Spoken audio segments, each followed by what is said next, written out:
আসসালামু আলাইকুম বন্ধুরা, শুভ সকাল সবাইকে। তো এই তো আমাদের গৃহিণীদের সকালের কাজ সেটা তো স্টার্ট হয়ে গেল। সকালে একদিক দিয়ে হয়, আরেক দিক দিয়ে আমাদের কাজ স্টার্ট হয়ে যায়। তো এখানে আমি ফ্রিজ থেকে শোল মাছ বের করে ভিজিয়ে রেখেছি, দেখি কি তরকারি পাওয়া যায়, তো এটা দিয়ে রানবো। তো চিন্তা আছে আজকে একটু শোল মাছ দিয়ে লাউদা রানবো। তো দেখি লাউ কেমন পাওয়া যায় না কি পাওয়া যায়। আর এখানে আমি ডালটা ধুয়ে নিয়েছি বসিয়ে দেওয়ার জন্য, আর এখানে ভাতের চালটা ধুয়ে নিয়েছি ভাত বসিয়ে দেওয়ার জন্য। আর আজকে আমার এখনও থালা বাসন ধোয়া হয়নি, তো এগুলো আমি ধুবো। ভাত আর ডালটাকে বসিয়ে দিই।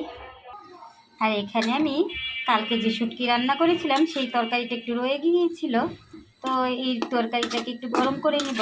তো শুটকির তরকারিটাকে আমি এখানে একটু পোড়া পোড়া করে গরম করে নিব। আমার কাছে আবার বাসি শুটকির তরকারি থাকলে, বাসি বলতে আর কি, তো কালকে রান্না করেছিলাম, তো এই তরকারিটা গরম করে খেতে ভালো লাগে। তো এটাকে আমি একটু পোড়া পোড়া করে গরম করে নিব, একটু পোড়া পোড়া করে গরম করে নিই। আর ওখানে আমি চুলাতে ভাতটা বসিয়ে দিই। ডাল আর চালটা আমি আগে ধুয়ে রেখেছিলাম, তো এগুলো বসিয়ে দিই। আর এখানে আমি শুটকির তরকারিটা একটু গরম করে নিচ্ছি ভালো করে। এই তো শুটকির তরকারিটা আমার গরম করা শেষ। তরকারিটাকে এখন আমি একটু নামিয়ে নিব। আমি একটু ভালো করে শুটকির তরকারিটাকে গরম করে নিলাম। এখন আমি এই চুলাতে ডালটা বসিয়ে দিব। আর এখানে তো ভাতটা বসিয়ে দিয়েছি, তো শুটকিটা নামিয়ে আমি এখন ডালটাকে বসিয়ে দিচ্ছি। আর করে নিলাম একটা ডিম পোস্ট, সকালে নাস্তা করার জন্য একটা ডিম পোস্ট করে নিলাম।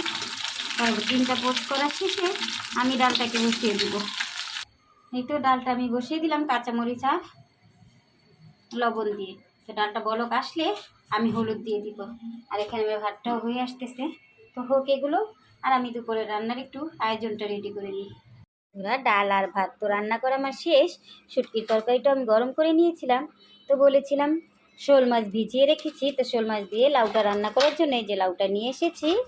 আর লাউয়ের খোসাটা আমি আজকে ভাজি করব, চিংড়ি মাছ দিয়ে লাউ আনলে আমি লাউয়ের খোসা ভাজি করি, সাথে একটা আলু দিয়ে দিব। তো এই তো এগুলো একটু কেটে নিচ্ছি চিংড়ি লাউয়ের খোসা ভাজি করার জন্য, সাথে একটু চিংড়ি মাছ দিব ছোট। তো এগুলো আমি একটু কেটে নিচ্ছি। তো লাউটাকে আমি কি আগে একটু কেটে নিই।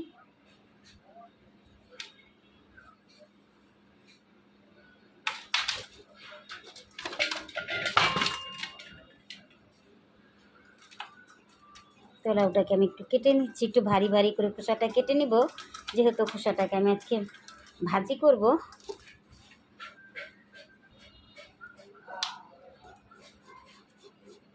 লাউ খোসাটা একটু ভারী ভারী করে কেটে নিচ্ছি।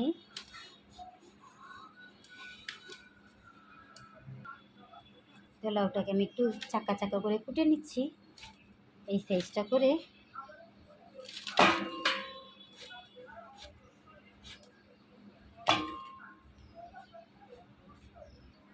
লাউটা তো আমার কাটা শেষ, তো এখন আমি লাউয়ের খোসাগুলো কুচি কুচি করে কেটে নিচ্ছি ভাজি করার জন্য।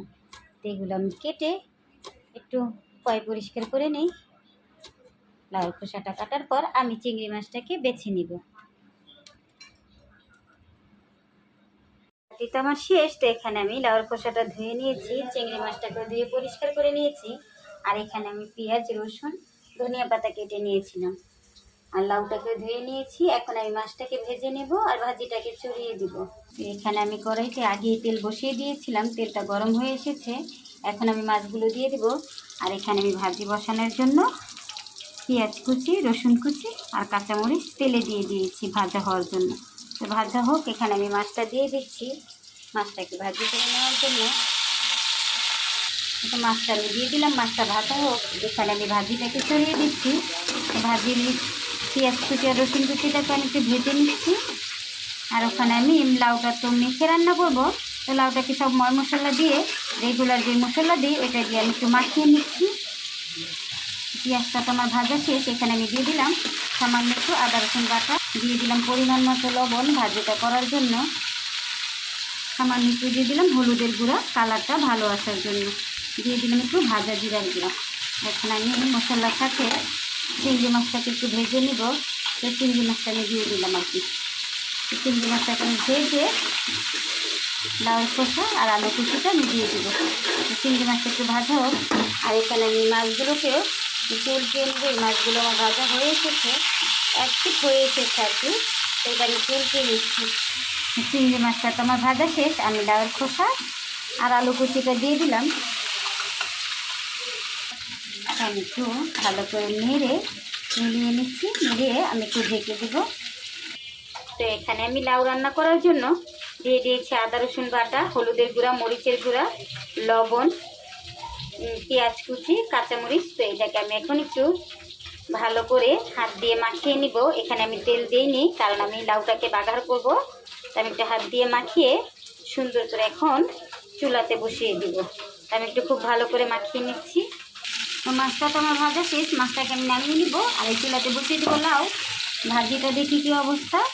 তো ভাজিটাও হয়ে এসেছে। ভাজিটাকে একটু নেড়ে আরেকটু, ভাজিটা আমার আরেকটু সিদ্ধ হবে। সিদ্ধ হলে আমি ধনিয়া পাতা দিয়ে নামিয়ে নিব।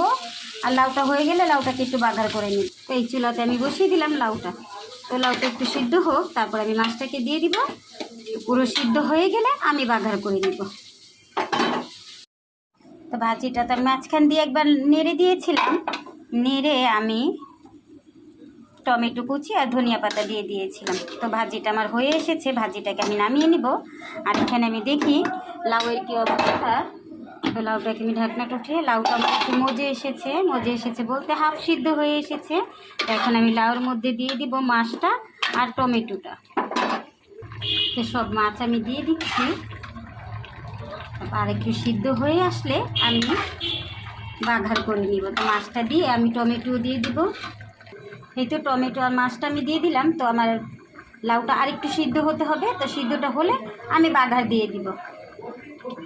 মানে আমি পেঁয়াজ আর রসুনটা ভেজে নিচ্ছি বাগার করার জন্য লাউটাকে। এইটাকে আমি একটু ভেজে নিই। লাউটা আমার হয়ে এসেছে। বাগারটা করে আমি ধনিয়া পাতা দিব। তো এখন আমি বাগারটাকে ঢেলে দিচ্ছি তরকারিতে। আর এখন দিয়ে দিব ধনিয়া পাতা। তো লাউটা আমার রান্না করা শেষ বন্ধুরা। তো দেখা